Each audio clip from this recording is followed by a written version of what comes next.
Good evening, ladies and gentlemen. Good evening, ladies and gentlemen. Good evening. It's late in the day. No, it's late in the day.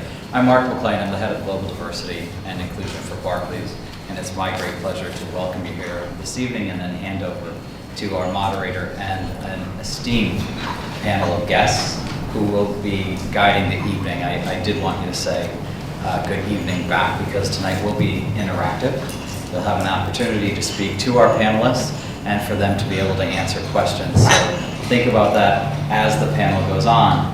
I just wanted to say a few brief words about why this evening is important and how it fits into our overall diversity and inclusion strategy at Barclays. We have 5 pillars to our strategy: addressing gender, lesbian, gay, bisexual, transgender, disability, multi-generational, and multiculturalism. And under our multicultural pillar, we have also brought all of our faith groups at Barclays. So at one time, our faith groups sort of sat to the side and did amazing work, as did our ethnicity-based or nationality-based employee resource groups, and all doing amazing work across the pillar. And we've brought that together into an organization now called Embrace. So that's our employee resource group today, and really tying together, right, ethnicity, nationality, and faith, and having a much broader dialogue about what that means at Barclays, here in London, in New York, and in all of the aspects around the world of where we are as an organization. This evening we're going to talk about trust and building trust in an organization. I think, quite honestly, the work that Sabrina Clark from my team, who heads up multicultural globally, that's a great example of building trust across all of our network groups at Barclays. And greater understanding and awareness continues to build that trust, right? Because what happens? We get rid of the fear of the unknown. And as the fear of the unknown goes away, trust starts to creep in, right? And establishes itself because it opens a dialogue. For fear of, maybe I'm asking the wrong question, am I allowed to say that? Should we be across the aisle to each other? And our strategy at Barclays is meant to do exactly that. So not only within the pillars, those 5 pillars, but across, and building a matrix of awareness and trust and moving the organization forward. So that's our context for this evening. It's great work that's happening here in London and around the world. And with that, I'm going to hand you over to your moderator and panel. It's my great pleasure to introduce Lord Blair of Boughton, who was with the police office. He's been a police officer for 35 years and served as the Commissioner of the Metropolitan Police in London, Scotland Yard from 2005 to 2008.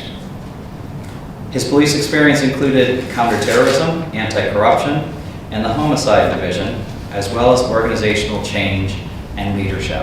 And then one might be wondering, so what's the connection to this evening? He led the Met Office through the London bombings of 2005, with a particular interest during that period in the relationship between the police and communities of faith. And I think there's a great example of building trust in our communities. So with that, Lord Blair, I turn it over to you.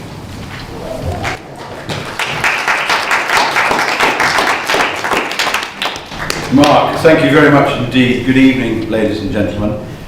Just a brief word about how this fits into the work of the Woolf Institute, which studies relations between Jews, Christians and Muslims. We are doing a piece of research work which is backed by Templeton, looking at 3 cities in Europe and how trust is developed and nurtured in different faith communities in those cities.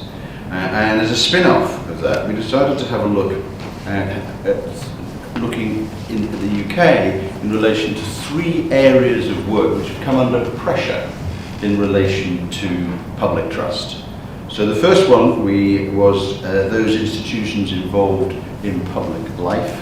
So we had the media, the politicians, the lawyers, and the civil service.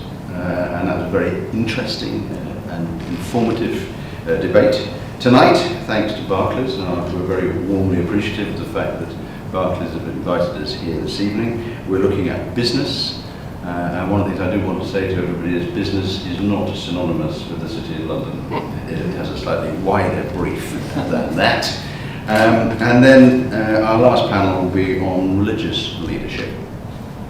I'd like to introduce, if I can, the three panellists who are extremely distinguished. They've got long CVs, and I'm going to only read a very small part, but the important point to say is that Sir David Wright is Vice Chairman of Barclays, which is no mean institution. He has been the first Chief Executive of UK Trade and Investment, UKTI, and he has also a very distinguished diplomatic career before that.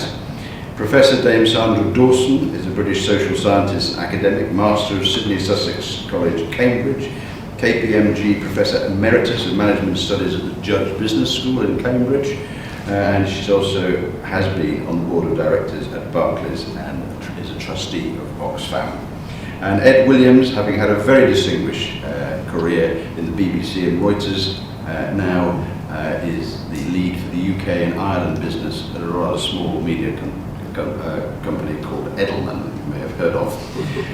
In his evening time, he's Deputy Chairman of the English National Ballet, and he's one of the Evening Standard's 1,000 most influential Londoners. I imagine that Sir David and Sandra are not on that list, only because they don't live in London. If they didn't live in London, and I just, before they feel got at, I do want to tell you on the last occasion that I talked as a parliamentarian about the reputation of Parliament, and I quoted from something from the Times Diary in April 2014, and it was talking about the British Museum exhibition of the Viking culture, and it read as this is about reputation, about trust. A longboat full of Vikings promoting the new British Museum exhibition was seen sailing past the Palace of Westminster yesterday. Full stop. Famously uncivilized, destructive and rapacious, with an almost insatiable appetite for rough sex and heavy drinking, comma, the MPs nonetheless looked up for a bit. So David, can I ask you to speak? Thank you very much. We're not going to have questions after each speaker, we're going to have questions at the end. Ian, thank you very much. I am a fierce opponent of what is known grammatically as the misplaced epithet, and that was a very good example. I have been told I've got about 15 minutes, so I will try to confine myself to that. In a way, I suppose, if you look at my CV, I represent that recently much vilified feature of British society called the establishment. Insofar as I had 36 years as a diplomat, I worked not only in the Foreign Office but also in a royal household, and that perhaps sets me out as somebody who wants to maintain the status quo. That's not actually, of course, where I come from.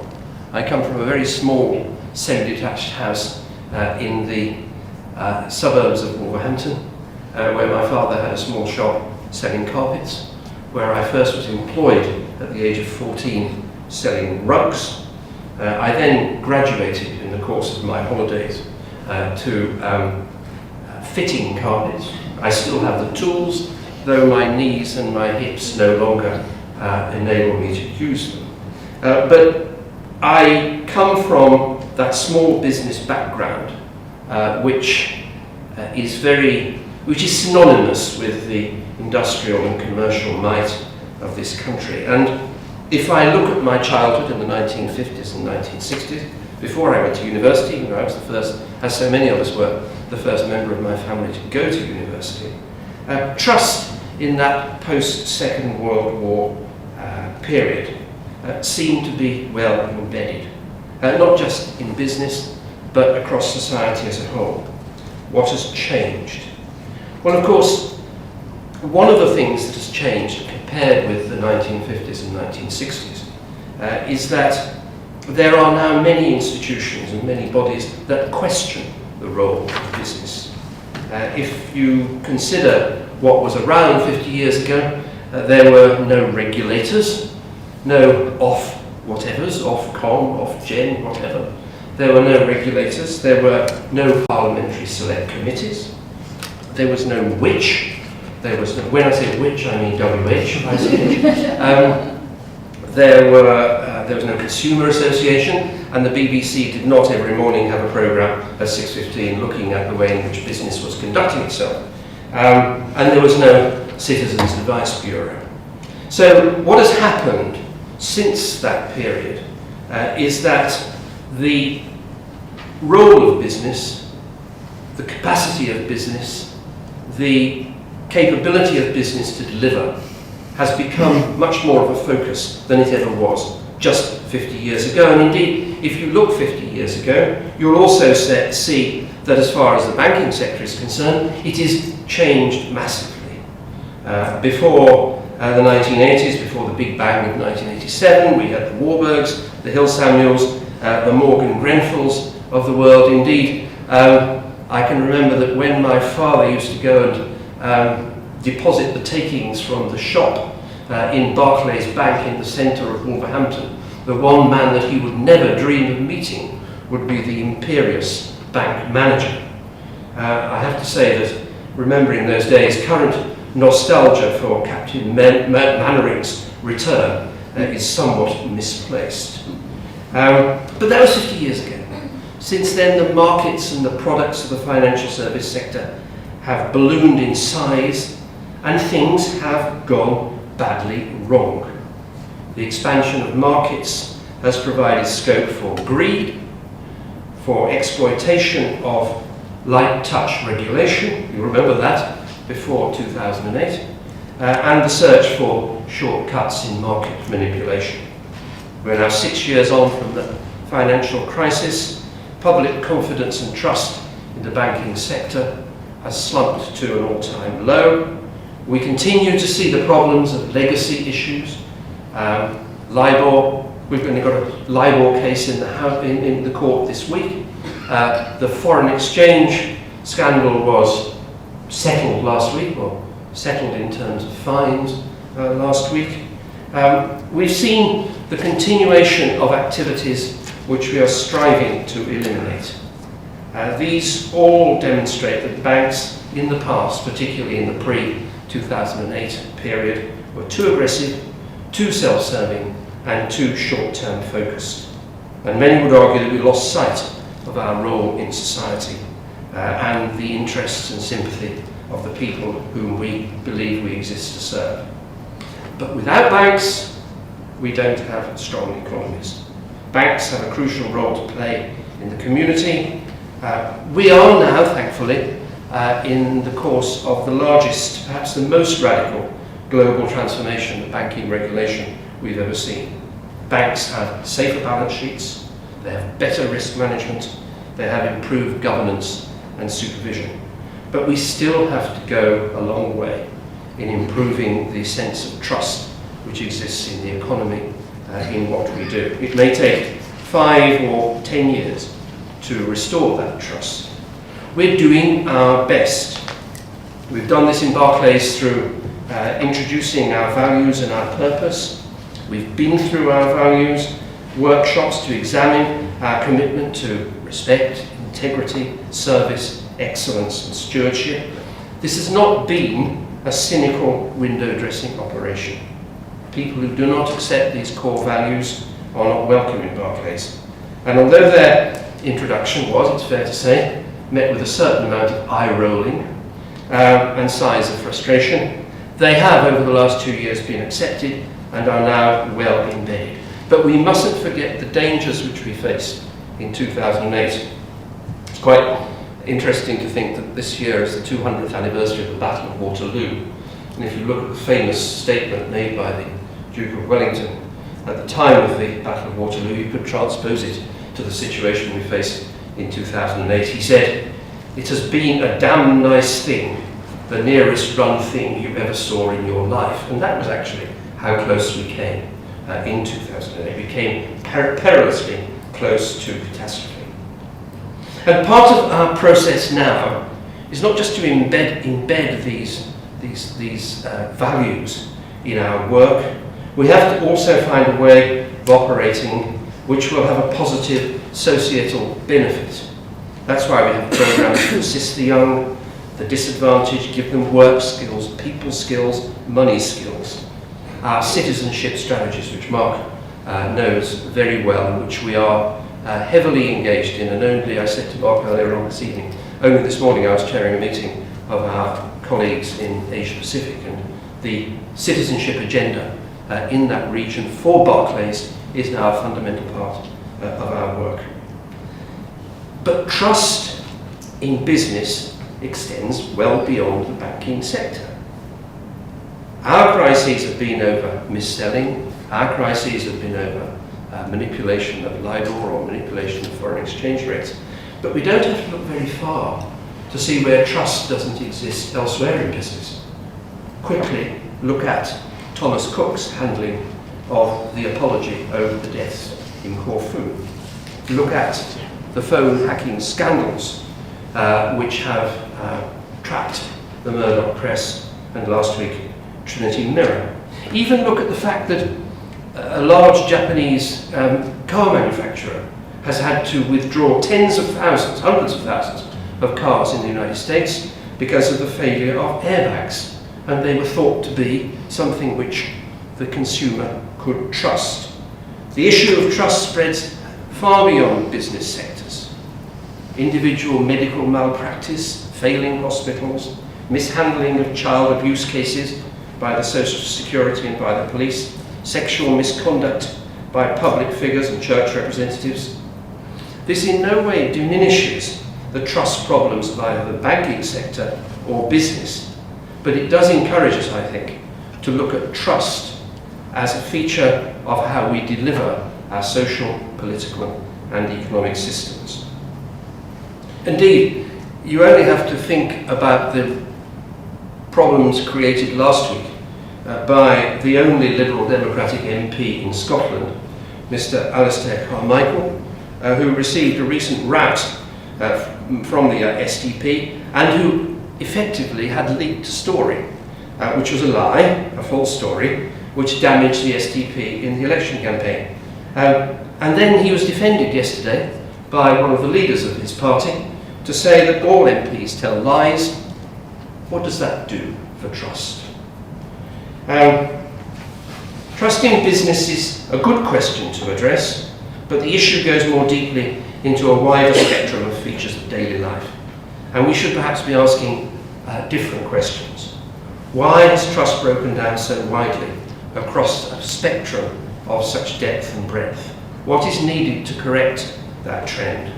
Are we adopting too benevolent a view of society, of the society we've left behind, and implying that in the past this was some golden era of perfection? Probably not. Probably we weren't aware of the defects of our society. In conclusion, I'd like to refer to a book I was mentioning earlier on to Sandra, a book which was written in 1992, for which the author was much vilified. The book in question was The End of History by Francis Fukuyama. But it was he who, having written that book, then tried to amend his judgments about, quotes, the end of history, by looking at economic performance. And Fukuyama had some interesting findings.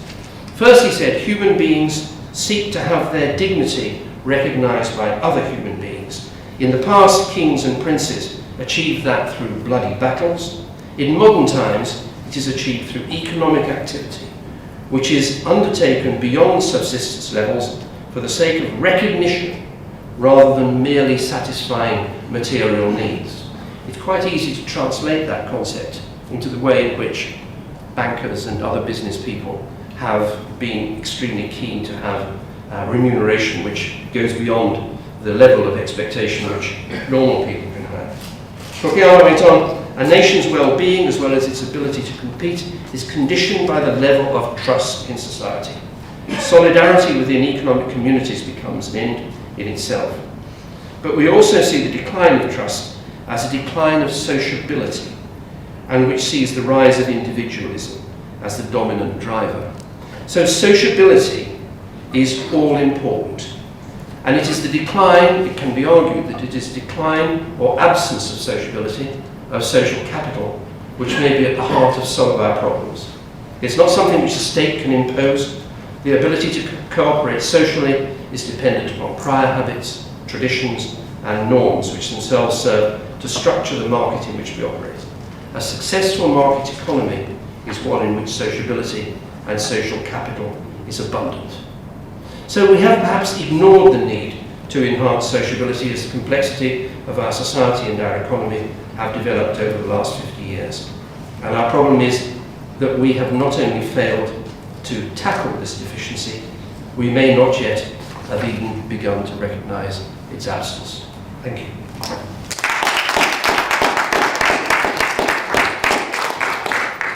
Simon, thank you very much indeed. David, thank you very much indeed. Well, thank you very much indeed for inviting me here. I'm delighted to be back in Barclays and to have the opportunity of sharing a few thoughts on trust in business. And forgive me, I lost my voice completely yesterday and it's back today, so let's hope it just survives the evening. Well, you know, trust can't be commanded, it can't be cajoled, it can't be coerced, and it can't even be contracted. You can't have a contract that says, you will trust me, or I will trust you. Because trust is a belief. It's a belief in the intentions of others. And that is that one believes, people whom you trust, that they are at least not malignly intended to you.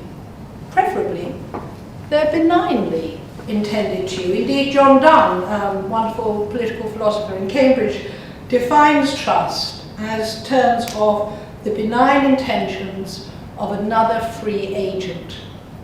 Now, in the world, historical world before sat-navs, one was lost going to the station.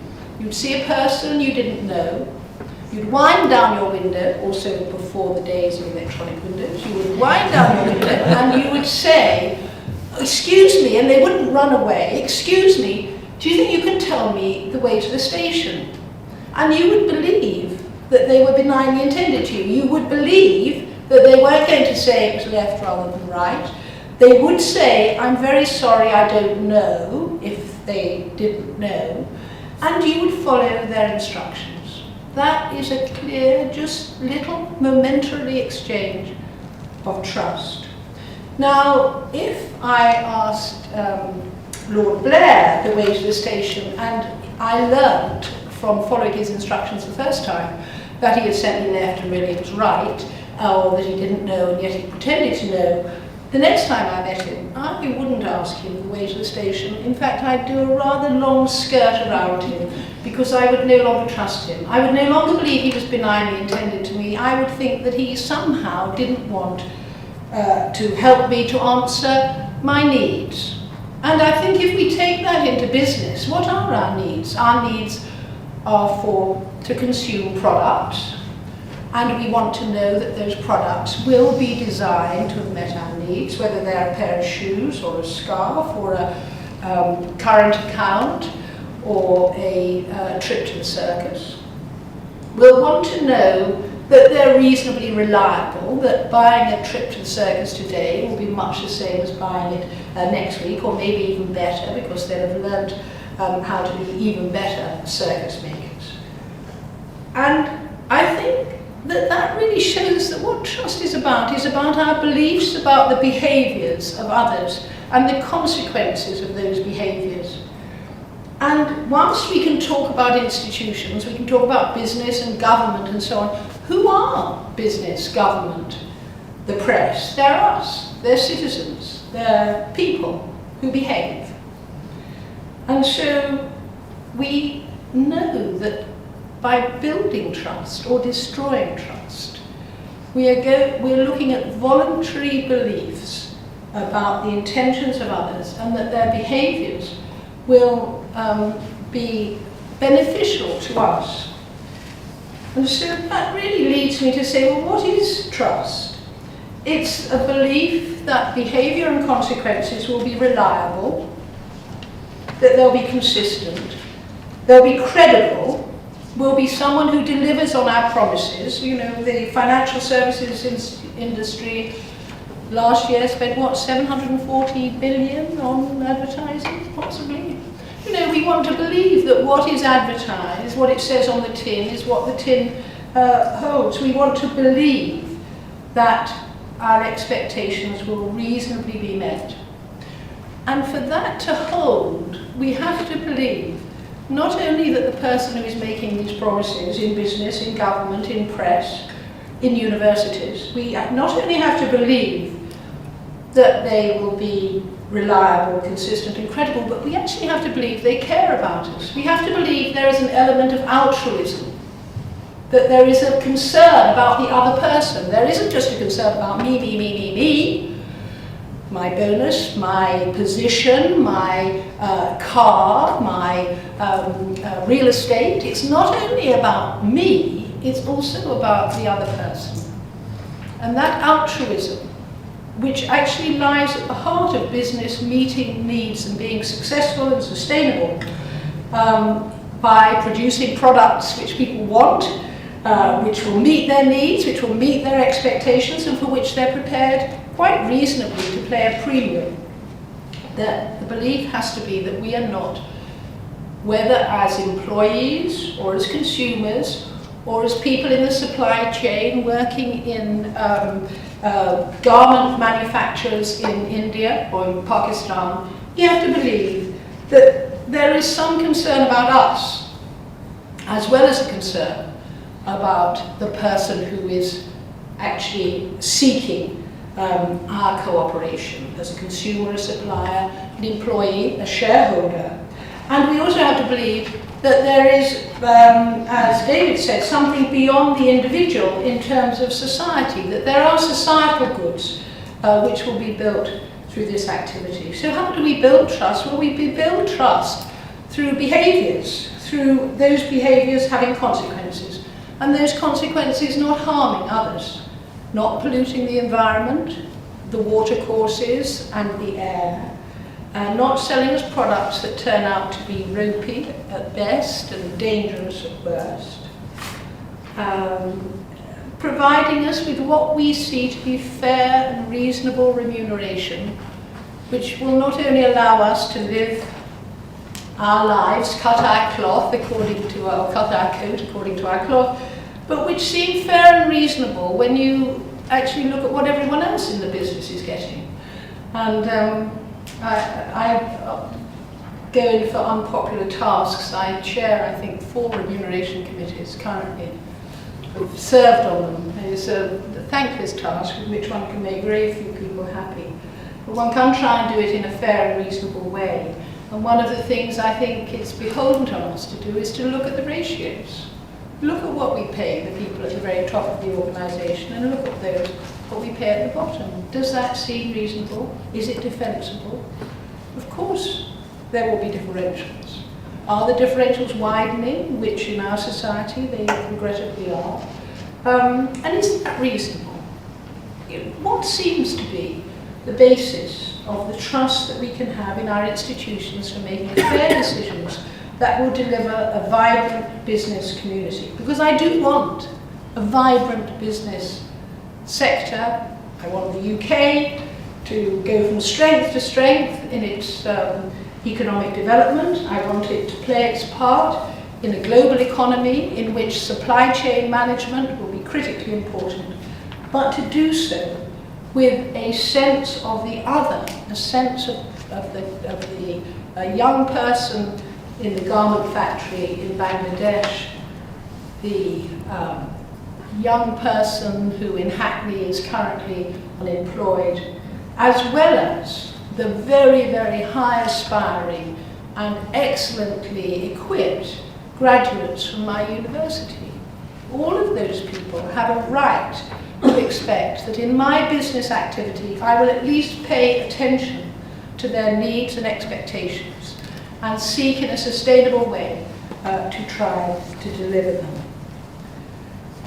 This would result in vibrant business and active citizenship, and a sense in which this extraordinary divisions will begin to some extent to be lessened rather than to be exacerbated.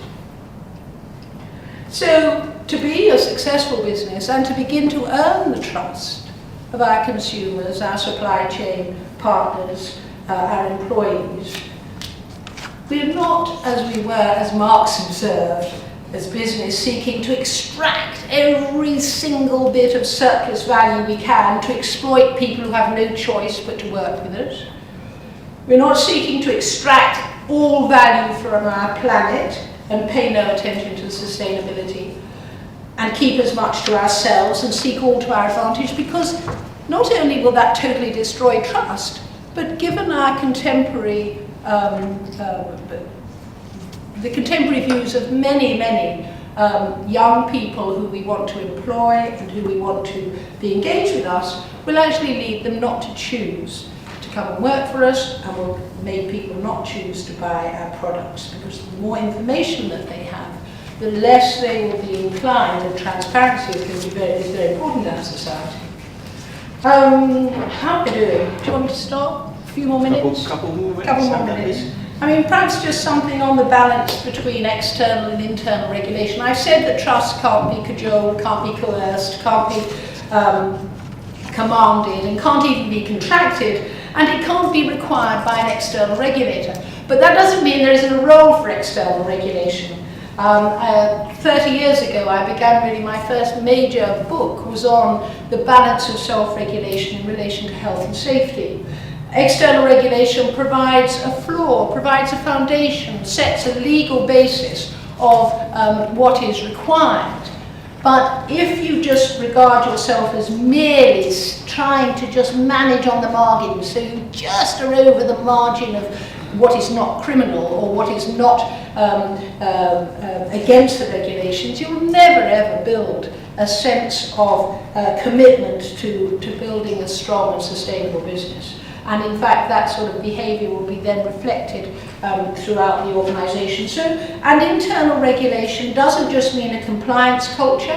If you have simply a compliance, policing, surveillance culture, then you have great fun in trying to work out how you can avoid being surveyed and how you can get around the rules. The question is, what do people believe is the right thing to do? There's a statement down in the entrance hall about doing the right thing for the right people doing the right thing. In the right way. In the right way. And that rightness is when I ask the man the way to the station and he tells me he's doing the right thing to the right people in the right way, and believe it, and I trust him. So perhaps we could come on to there was a question of whether or not we were going to say anything about austerity, but that might come on in question. So I said that we couldn't, I began with all these C's. Trust can't be commanded, it can't be controlled, it can't be contracted, it can't be coerced.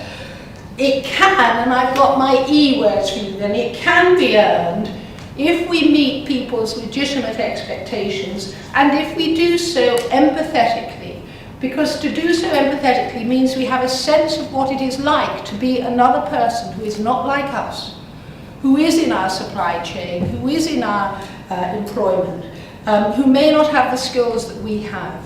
And to do so empathetically, not patronisingly, not paternalistically or maternalistically, perhaps I should say, but with a sense of a relationship between two or more free agents who are choosing to do business with you because they actually believe that you are benignly intended to them and not seeking to exploit them or hoodwink them or otherwise deal with them very badly, which you might do because you have got much more information than them or you've got much more power.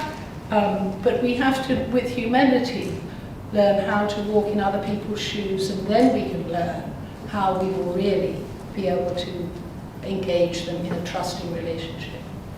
Thank you very much. Thank you very much. Yeah, thank you. Good. Thank you, Sandra.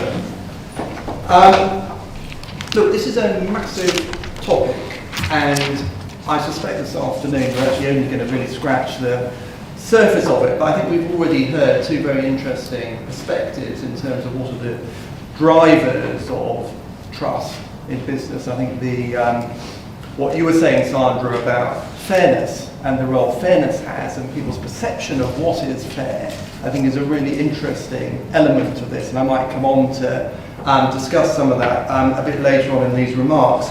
But the first thing to say is I'm going to draw quite heavily from research over the next 10 minutes or so, because this is a topic that my firm, Edelman, has been looking at for some time. In fact, we've been looking at the issue of trust for about 15 years now, and that's trust in really the four big institutions that shape our lives and societies and communities that we live in.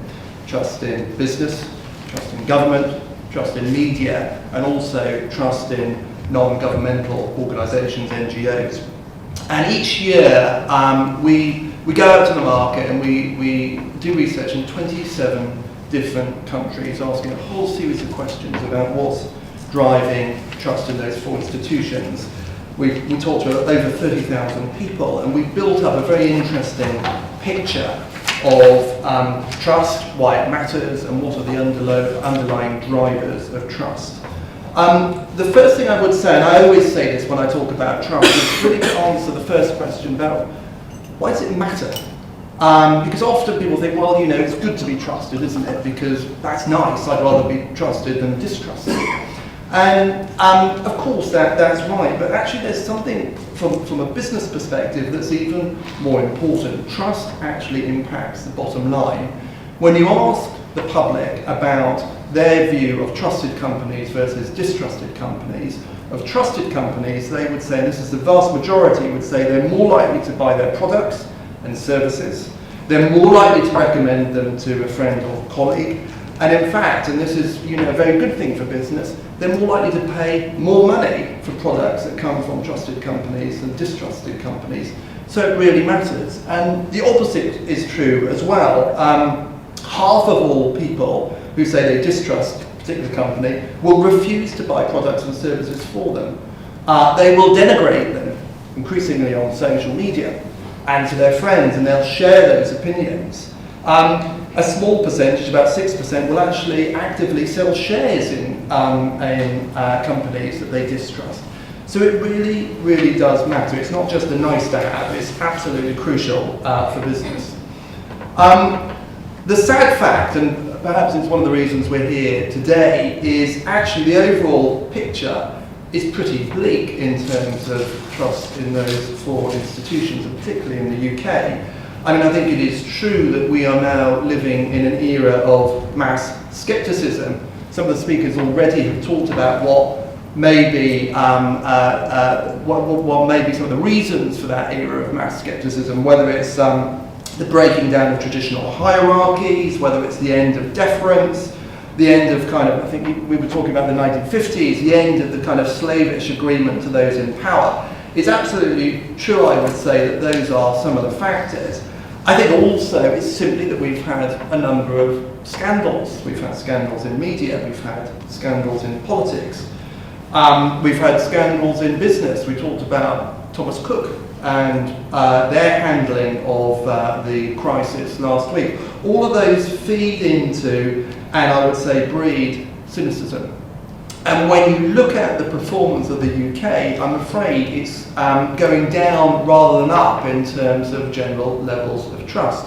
What we saw in the Edelman Trust Barometer last year was the UK moving from a neutral position to the category of distrusted countries. And the way we get that is we look at the four different institutions, we measure them, we do an aggregate score, and then if you're below 50%, you're in the distrusted category. And we are there with really distinguished countries like Russia. We're there with Turkey. We're there with Japan. We sit alongside Italy now. We sit alongside Poland, Spain. So what you have seen over the last few years in the UK, I think, is pretty disturbing, and that is not just true for business, that's absolutely true for media, it's true for government. And interestingly, it's true for NGOs as well. There's been a real collapse in trust in NGOs in this country over the last year, but perhaps that's for another day.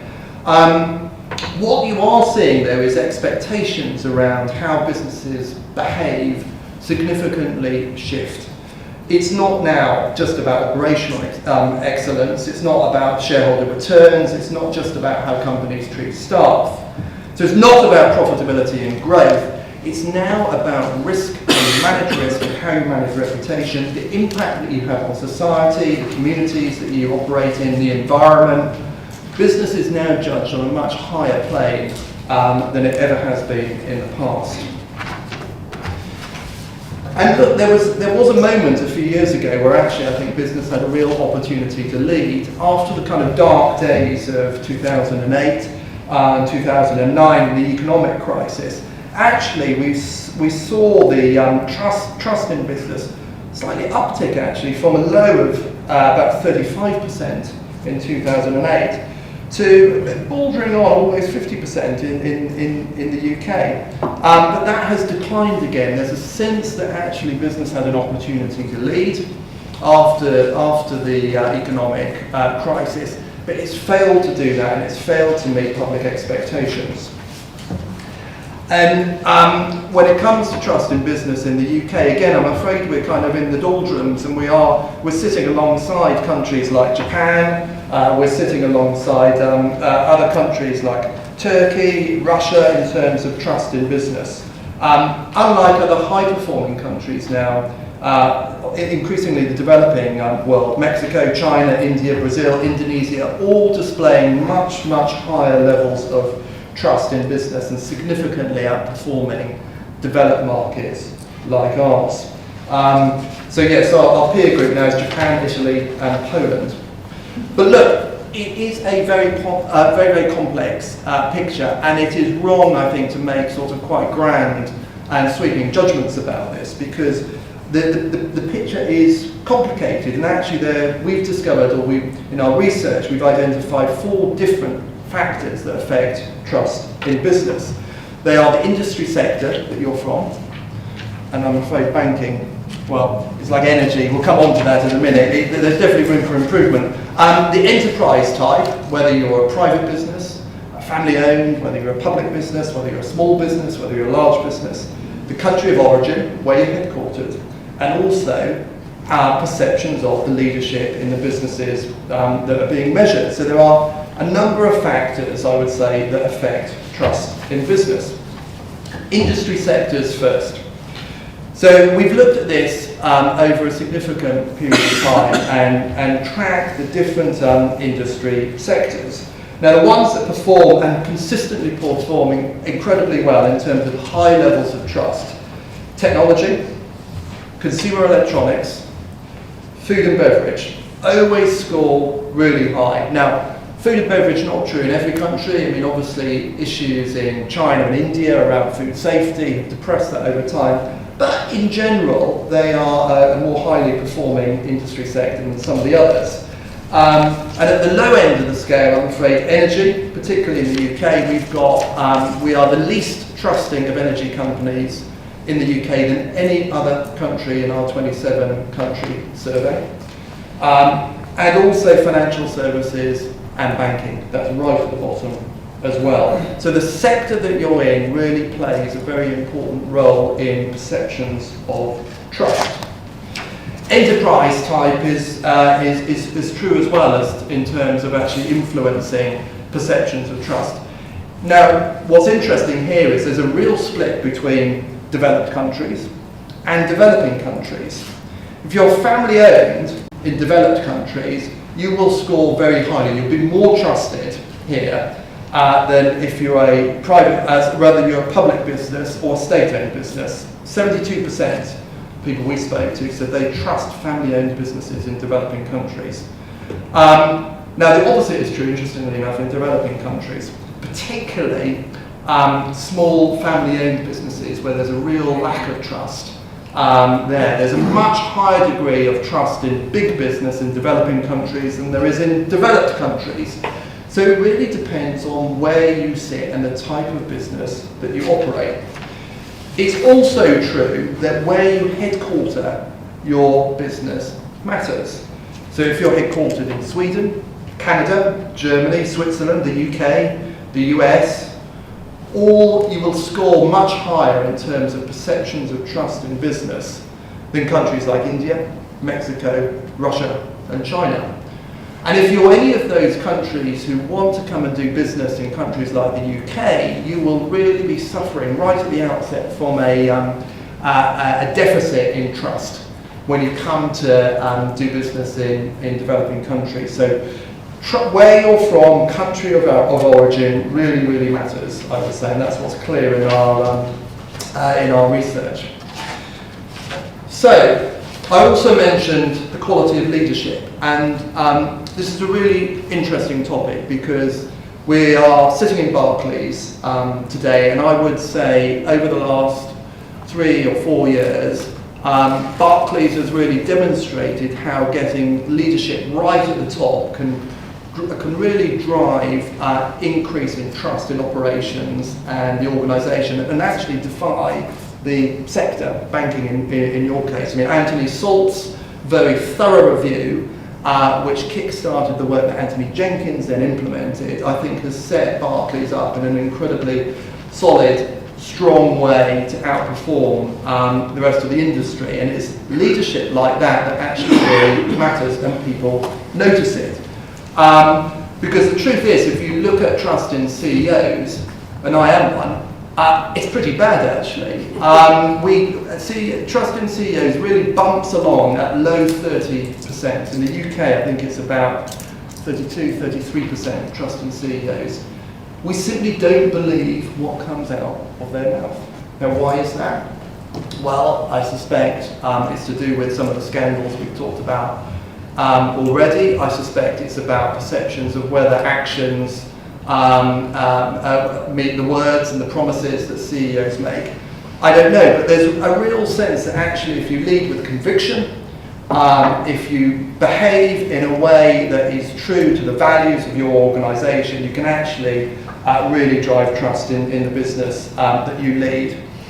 And interestingly, it's not, when you look at who do we trust in business, while CEOs score very low, you'll be pleased, Sandra, actually academics score incredibly high.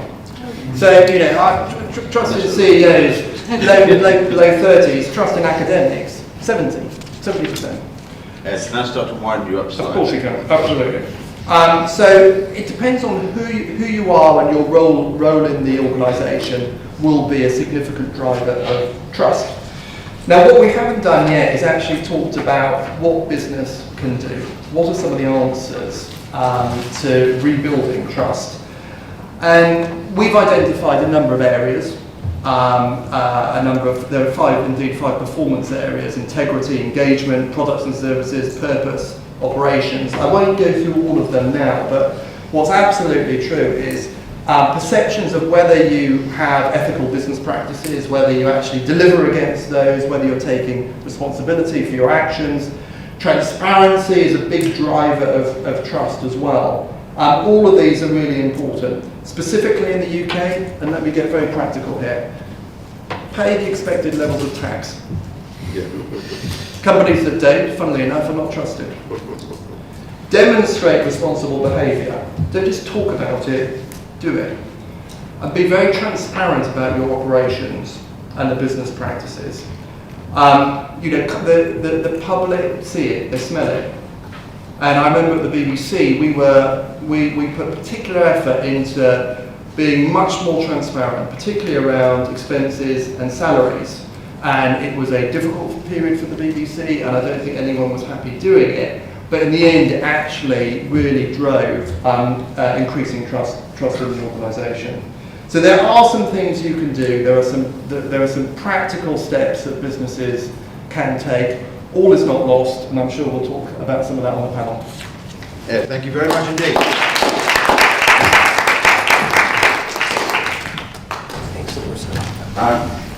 I've now decided I'm going to add Edelman to my study of the Transparency International Index of Corruption. So I think there's something very good in there. Before I throw it over, can I ask from David and Sandra one reflection each on really what was a sort of centrepiece of how, I'm afraid I hurried Ed up, but there was a bit at the end about how leadership matters. And one of the things that struck me over this last few years is the sense that when the leaders of any organisation don't seem to understand how it's operating and are seen to be incompetent, then at that moment, it doesn't matter what is happening, the organisation is in deep trouble. And it's particularly in deep trouble if they fail to admit responsibility for that situation and leaves the public with the feeling that they're claiming to be upstairs collecting fares when it all went wrong. And I think there's something there across all fields. Sandra, would you agree with that? I think leadership is critically important, as my colleagues have said, and it's leadership in thought, word and deed. It is absolutely being able to tell a good narrative, and a narrative which is often very difficult to admit one's mistakes without encouraging confusion and lack of confidence. But if you think most of our tasks are extremely difficult and very complex, they're more difficult and complex than climbing up a mountain. But would you go up a mountain with someone who you thought was incompetent, who couldn't provide the necessary supplies, who couldn't keep up morale, and who wouldn't be open to saying, look, excuse me, there's a blooming great precipice there, so I don't think we should go there? You wouldn't. And that we just need to take some of these ideas, a good narrative, good reality, being able to act, but not being able and take action in a timely manner, but not closing out other voices. Because I think, just a quick reflection on other voices. I'm so old that I remember when people first used the word whistleblowing around the boardroom, troublemakers, how are we going to stop these troublemakers being mischievous? That was a kind way of putting it. I mean, actually seeing the role of whistleblowing and the importance of enabling people to be able to voice their concerns is one of the fundamental things that I observe as important. And there are mischievous people, there are troublemakers, but that doesn't mean that you don't listen to those voices. Leadership is everything. Just 3 reflections. First of all, what Anthony has sought to do has got 2 parts to it for Barclays. He sought to introduce into the organisation a sense of values and a sense of purpose and a sense of behaviour which responds to what the customers and the public expect of us, but additional to introducing it into the organisation, he sought to project the organisation as demonstrating the possession of that approach to business, point 1. Point 2, there is no doubt at all that at the height of the crisis, when we were going through a very difficult time, the sense and the words, the sense of the spirit and the words which were used by some senior members of the bank didn't resonate at all with what the public wanted, and that's another issue of sensitivity. And then thirdly, I mean, we talked about Thomas Cook. Let's just think of another example. It's rather invidious to quote other companies, but if you look over there, where the Olympic Park is, and you remember the problems that G4S faced over the security management in advance of the Olympics, and the way in which the leadership was all mismanaged in that crisis, you have another example of why leadership is crucial. Yeah, it's like the pollster who said after the election that the result was within the boundary of possible probability, and I thought, I don't that's going to wash too much. Right, can I open up please for questions? Can you please say who you are, but can you please make sure it's a question rather than an observation? And can you also say if you want one of the panelists to answer in particular? Otherwise, I'll direct, as it were. I'll ask people to do it. And can you keep it short, please? Please. Yeah, hello. My name's Callum Brown. My question is: you've mentioned and alluded to certain individuals, companies, corporations that do it badly. Do you have any examples of kind of individuals, corporations that do it well, and what maybe can we learn from them? Is there any specific examples which we can learn from? I don't ask you because you. Yeah, no, I'm happy to have a go at that. I mean, the first thing I would say, and it's just really to pick up on the previous question, the previous comments, I will come to this as well, is leadership now in part is about handling issues. And you know, the Thomas Cook crisis of the last few weeks has been a crisis in handling, i.e. appalling handling, catastrophic handling, it turns out, of an issue that could have been handled a lot better, and the outcome, whilst clearly we're never, you know, Thomas Cook would never bring those children back, it could have been handled in a way that was much more sympathetic and braver with the parents. So you get judged now on the handling, not just on the crisis, right? Which that's the first thing to say. In terms of look, companies that do it well. I mean, I've already reflected on on the situation here in Barclays, because I think Barclays has been extremely brave in tackling in a very open and transparent way, and being very honest about the mistakes of the past and trying to move on. I think they've done that better probably than any of the other banks who have experienced all kinds of challenges over the last 5 years or so. I mean, a company like Unilever, I think, does it very well. So Paul Polman. No, Paul, and look, Paul's done very well. He has done well, and the reason Paul has done very well is because he set out a quite inspirational strategy that was also rooted in, frankly, selling more stuff as well. I mean, he is in business, Paul. He is in the business of selling soap and deodorant and ice cream and all these other things. But if I can, Yeah, because go ahead. Yeah. I was going to mention Paul myself and Unilever. What Paul has done is not just to position his business, but to associate the business with a set of values and a set of activities which involve environmental protection and involve a whole host of what I call green projects, which actually has resonated well with society. But Paul has said, I want to double the size of the business and halve its impact.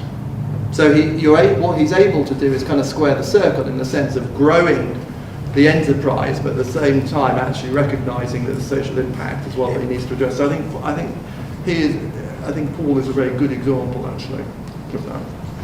My father was private secretary to Lord Leverhulme in the 1930s, and he was called into the office because Lord Leverhulme objected to a messenger boy whistling in the corridor. And he said, "Blair, give him 5 shillings and tell him he's dismissed." And my father went out feeling a bit reluctant to do it, gave him the 5 shillings. The chap said, "Oh, thank you so much, sir, I don't work here." Right, next question please. Thank you. Hi, my name is Judy Pan. I'm a currently at Barclaycard. I guess my question is to do with how you actually foster trust. You all spoke about the importance of it and how, especially now when most things are changing in light of the financial crisis, that now is the ideal time to do it. But when you look at certain industries and certain companies, for example, energy, so they're the least trusted industry yet. Everyone needs energy, so they'll continue to make a profit, continue to do well. I believe it was you that also mentioned tax evasion, but again, Amazon and Facebook did it and still doing well, and Google as well. So I guess my question is... You have to be cautious about evasion and avoidance. Oh, sorry, apologies. So I guess my question is, considering... Although it's getting close. Yeah. it is legally differentiated.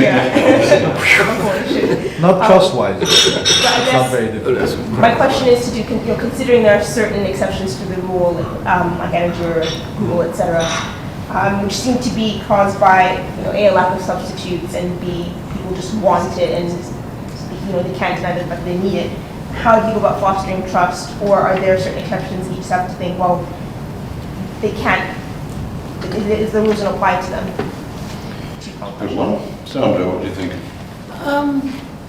The suggestion being that people think themselves outside the law or outside accepted custom because they're so important and they are doing such a good job for their company and their shareholders that really they are beyond normal expectations. I have a very clear view that that is unacceptable, and I think there is a role in the boardroom when you feel that there is such hubris that people feel themselves beyond reasonable behaviour because they're being so successful. I think that's the role of the non-executives and others, if one can, to step up and seek to intervene and remoderate, not with some great fight, but just to point out that if one pursues this hubristic line, it's almost certainly going to end in failure of the organisation. And so on a practical level, it's not a sustainable long-term strategy. I think the book by Collins, From Good to Great, looked at what really made sustainably good CEOs become great CEOs and choose willingly to go at the end of their tenure rather than being pushed out. And they found a very interesting combination. It was a combination of humility and understanding that nobody knows everything, nobody has command of all resources, and nobody uniquely can determine what the company should do, and it's very important to engage others, and yet that humility is combined with an exceptionally strong sense of purpose and values of what the organisation stands for and what the organisation can achieve. Whether it is bringing wonderful domestic products through Unilever or excellent products through financial services or indeed meeting the needs of an NGO like Oxfam. So that combination of humility and sense of purpose and values is very important. Added to which you've got to be exceptionally competent at your job. So I think Kane said in the long run we're all dead, but maybe in the medium term, people who are excessively now egoistic and lacking in humility are not going to be the people we have as the posters of the great businessmen and women of our time. David, you actually did mention that question about avoidance and evasion. But interestingly, it's possible that the kind of activities of the companies that appeared in front of the Public Affairs Select Committee are crossing a norm which is not yet a legal norm, but is a behavioural norm. That actually, if Amazon literally pays no tax anywhere, then there is a situation in which the rules will get changed by international agreement. And what I think what I think that and this discussion demonstrates, Ian, and the whole backdrop of what I tried to say about the 50 years and the change in 50 years, is that we are actually facing a totally different environment for managing and for managing trust and for managing the response of companies to the environment in which they find themselves. And I'm not quite sure that we've yet got to that point. Can I just pick up on this very quickly? I think we haven't discussed this yet properly. I think the quality of debate on some of these issues is really, really poor. So the PAC, in my mind, has become theatre, right? Is the PAC really determined to root out the issues, the substantive issues, and put business leaders on the spot, or was it there really to make fools of people and to make careers? And in my mind, you know, look, it's not always the latter, but sometimes it is, and I think that the quality of debate is not very good.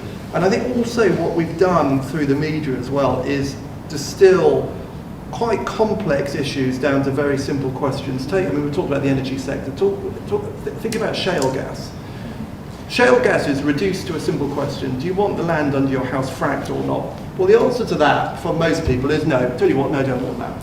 But then if you ask a different question, which is if thinking about the energy mix to keep the lights on and keep industry going and keep you in a job and healthy and so on and so forth, will require a number of energy sources. Do you think that is a good thing? And the answer is, well, probably it is, definitely it is. So I think part of the challenge, and it's broader than business, I think it's a challenge of politics as well, is just quality of rhetoric, or lack of, and just the quality of debate more generally. So you'll be in favour of a rather long question about the EU referendum. At the back, that is. People are I teach at the Catholic School. I would just ask about two broader parameters I think which are actually discussed. One is the increasing inequality in society, which I suppose has an impact on the level of trust we have with people. And the second one is the role of technology in impersonalized relationships. So if you look at banking, for example, it's impossible to see your local managers now. Everything is just automatically ticked and so on. And I assume that has an impact on trust. There's any observation from this? Actually, Ed, that might be your bit, the second half. Yeah, look, I mean, I think the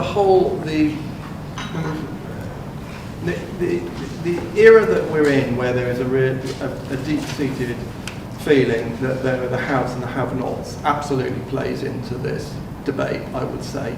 The challenge for companies, including companies around this block here, is some of the arguments that they need to make are unwinnable arguments. And unfortunately, we might not like the answer. So, for example, a lot of the media and politicians get, in some cases, correctly obsessed with executive pay and bankers' pay, and the ability for financial services institutions to have a sensible argument about actually labour markets and what would be the broader impact of the city in Canary Wharf being less competitive because it was paying less than other financial capitals around the world. We're not having that quality of debate. It goes back to my earlier point that I think overall we're just sort of overly simplifying, and we're trying to answer questions in a sort of binary way. Now, look, whether we've seen, I think today, that actually people have got more disposable income than any other time in history in this country. Whether economic performance and growth actually changes attitude, I don't know as to whether this is a sort of long-term shift that we've had in public attitude or not. Sandra, you wanted to talk about austerity, didn't you? So again, I'm going to ask the panellists to be brief now, because we're going to run out of time. So. I mean, on inequality, it is a personal, enormous sadness to me that in my adult life, I've seen this society get more unequal. It seems to me not the society that I would have chosen to be part of. The importance of differentials is absolutely there, but whether they seem to be fair and whether or not we are responding to the needs of people who are working and should in the 21st century be able to live their lives without food banks. It seems to me absolutely essential that people who are in work needing to go to food banks. How can we explain that? So as I say, for remuneration committees, we're always required to look at the differential, and I think we should interrogate it and see if it seems right for the company and right for the broader society. In terms of austerity, I mean, we were asked to think about whether or not business could do anything in austerity. I mean, my first point was, yes, pay your tax. Secondly, pay the living wage if you can, and look at the ratios and look at ways in which one can build skills and capability throughout society. So in that sense, apprenticeships, engagement in training, making sure that there are opportunities for work experience at all sorts of levels, and relationships between businesses and educational institutions. These seem to be very important things to do because you are building capacity. Thank you. Please. Frances Graham, and I had a quick question. It's been really interesting to hear about the strategy and the deliverance of making that change as a business and the implementation. But are you able to share with us, either from your clients, either from Barclays, what's the economics of the implementation of this? What part of the business did you have to invest more into? And what part of the business did you possibly receive less profit from? So you have it, you talked about, both of you spoke about a series of changes over the years, the 3 R's, the right whatever it was. Compared to what you were doing previously, where in your P&L did you have to invest more? And where did you spend less? There are a lot of questions there and a lot of answers. First, the requirement which we now face for increased capital ratios, for reduced leverage, for more liquidity buffers, has involved a major shift in the way in which we allocate capital and the way in which we allocate resources. That's one thing that's happened. The second thing that happens as a result of this, and this is where we are, if I can be blunt, in a real bind, and so is the government in a real bind. When you reduce your available capital for doing your business and making credit available to the market, that makes it more difficult to respond to the needs of particularly small and medium-sized companies in terms of what capital and what credit they need. Yet at the same time, the government is saying to you, goodness knows we want to get the economy moving, we've got to get more credit into the SME sector, and therefore you've got a real tension there between the two.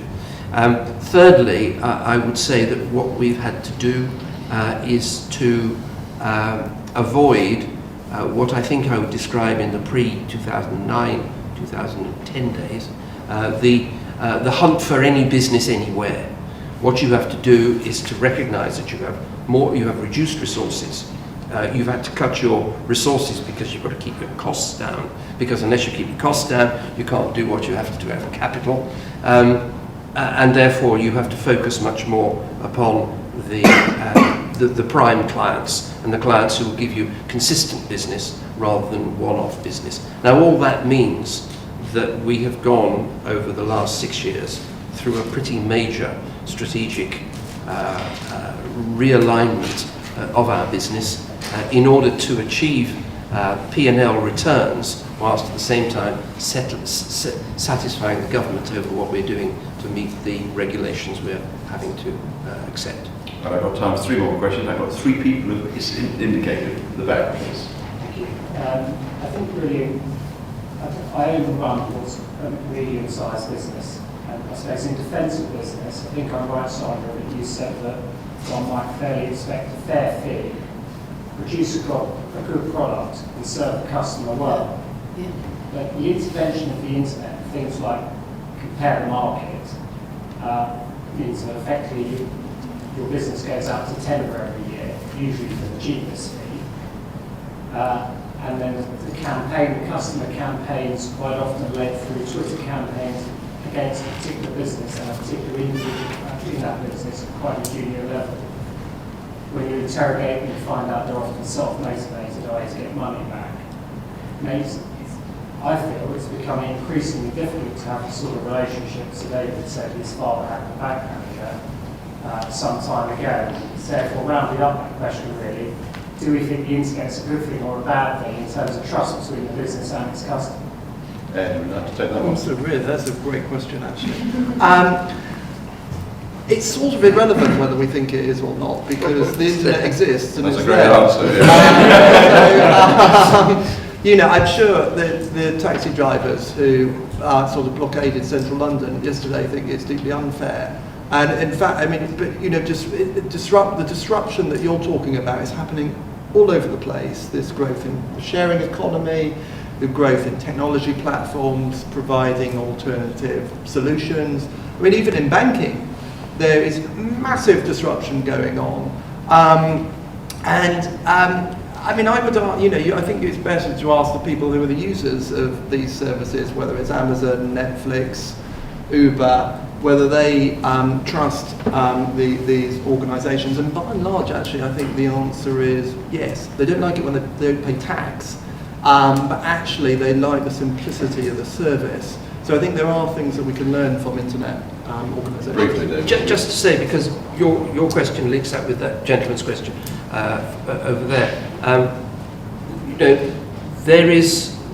We face a tremendous pressure, downward pressure on costs, and therefore the existence of the internet, it is there, is something that, well, not just the internet, I'm sorry, I'm talking more broader new technologies and the application of those new technologies. They do provide a way of furnishing people with services which probably they wouldn't get if they were to go down to their local branch. They were because it's closed, yeah.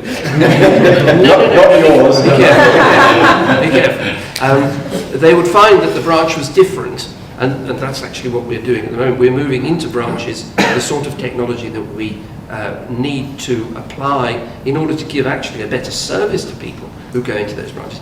Now, what you have to do is to help people learn how to use those. And without wanting to advertise too much, what we are doing in the scheme called Barclays Angels, which you'll all have read about and seen on the television, is try to get these Barclays employees to explain the use of this system to people who find it rather difficult to cope with. And I think we're going to see more of that.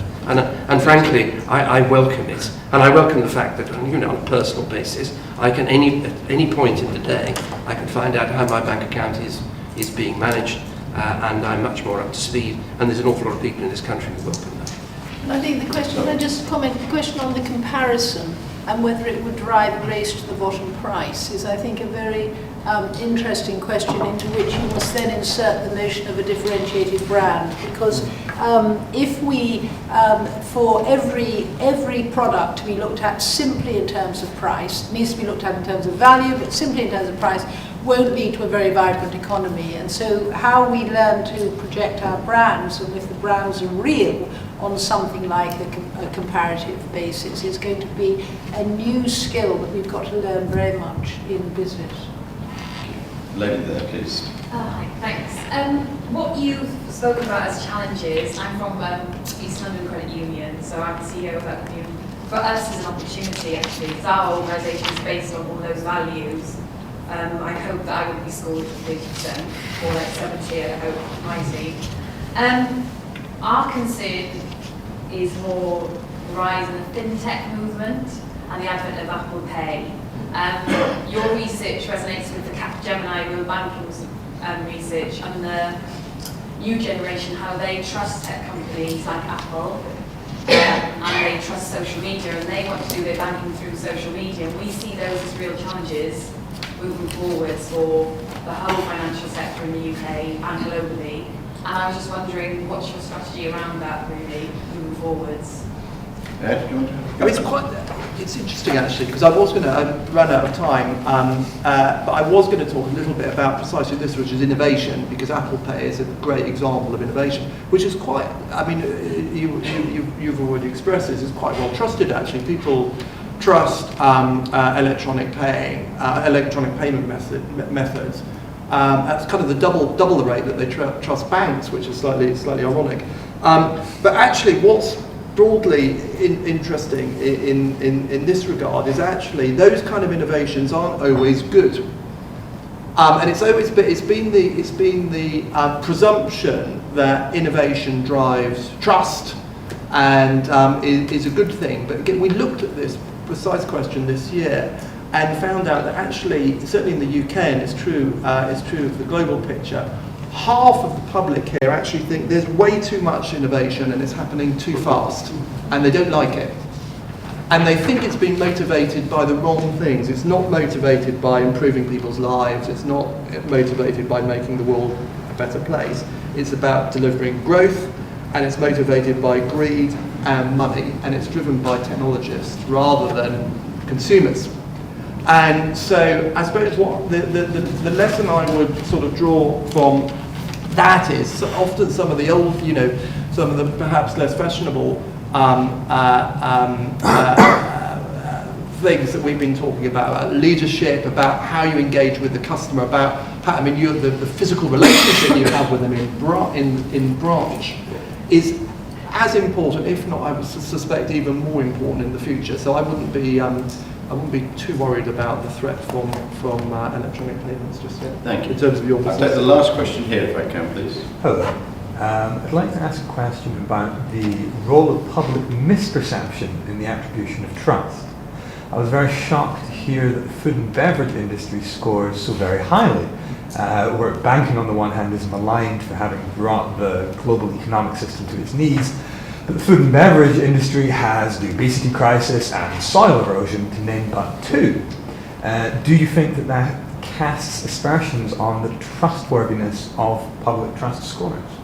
Right, I'll tell you what I'm going to do then. I'm going to ask Simon to comment, and I'm going to ask David to comment for the last time, and then I'm going to ask Ed, because I'm going to give him about 30 seconds to recover from that question. Right, Sandra. I was surprised to hear, I hadn't seen the results, I was surprised to hear food and beverage came out so well, because I did think of horse meat as well as obesity and other things. So, well, all I can say is I was surprised. I wasn't surprised because I think that the finding, which you've identified, has as much to do with the nature of the purchasing experience and the nature of the offering on the part of the food and beverage industry, which may actually overcome any sense of dismay at what you described as soil erosion or poor quality or obesity. There is no doubt at all, again, I sound like the old man that I am, if you look back 50 years and you look now at the availability of quality food on a broad scale for most people in the country, and indeed offered in a way which provides them with an interesting and interactive experience, I would actually probably think that that's one of the things that drives that finding. It's interesting as well that actually many of the manufacturers of food products and drinks have been quite active in engaging in these issues. I mean, I think of the work that many of the alcohol producers have had in terms of engaging with issues around responsible drinking with government. So they have not shirked from, or they've not tried to escape from some of the social issues that have been associated with what they do. Sorry? Damage limitation. Well, I wonder if it is actually. Why do you think it is? Well, inelastic demand. I'm going to actually I think we'll just let you finish it. It's one of the few times I've actually seen a collective lift of eyebrow in the. I'm not sure. I'm actually not sure it is a damage limitation exercise. I suspect it's a very, if you know the leadership of some of these companies, I suspect there'll obviously be some self-interest in engaging in those issues, but also. Actually, it's a bit like saying Barclays. It's all self-interest or damage limitation on Barclays. They want sustainable businesses. That's the point. They want to be in business in 5 years' time, in 10 years' time, in 20 years' time, and that means being an active participant in some of these debates. And look, the point has already been made. By and large, we have got very high-quality food and beverages in the developed world. There are clearly issues. Horse meat was a recent scandal that will have seen nothing wrong with horse meat. Not in Kazakhstan. Provided you know what you're getting. I don't want agreement breaking out too much. I'm going to wrap things up now, if I can, and I'm going to invite Ed Kessler, the CEO of the Woolf Institute, to come up and thank our panelists. So I'm going to say a personal thank you to you. Thank you very much for some very interesting ideas. And Ed, over to you. Thank you. Knowing what Ed said about CEOs, I'm a founder director, so I don't know if the levels of trust are a little bit higher. But we've had a fantastic conversation and encounter, and the benefit of a real reasoned debate. I want to say a couple of words about the trust project that the Woolf Institute is involved in, because I think it impacts on what you've said. Ian touched on it. It's a project that looks at how we trust one another. What's the process of trust? How do I know whether to trust you or not to trust you? And we're doing that in London, Paris, Berlin and Rome. And one of the things that's coming out, and I think it's something that Ed touched on, your kind of bleak analysis of levels of trust, is that at the grassroots level, we are much more likely to trust our local co-op, our local bank, our local teacher, our local religious leader. But what we don't trust is the nationals. We're not trusting the national banks. We're not trusting the national politicians. We're certainly not trusting the national media. So the interesting question, and I think one of the things that's coming out, and I think, David, you touched on it in one of your comments about dignity, and about, Sandra, you talk about understanding the other, is that if we do that on the individual basis in our communities, is it possible to transfer it up? Because it's no longer possible to transfer it down. The Pope may say something, but not all Catholics believe it. But the local priest may say something, and the local community may believe it.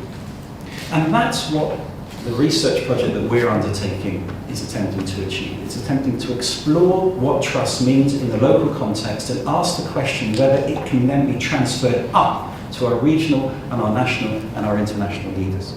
And that's why I'm so grateful for the hospitality that you've shown by enabling us to have this conversation here today, by the whole panel, by engaging with this audience. I'd like to thank Mark and your team here, and we look forward to developing this further with you.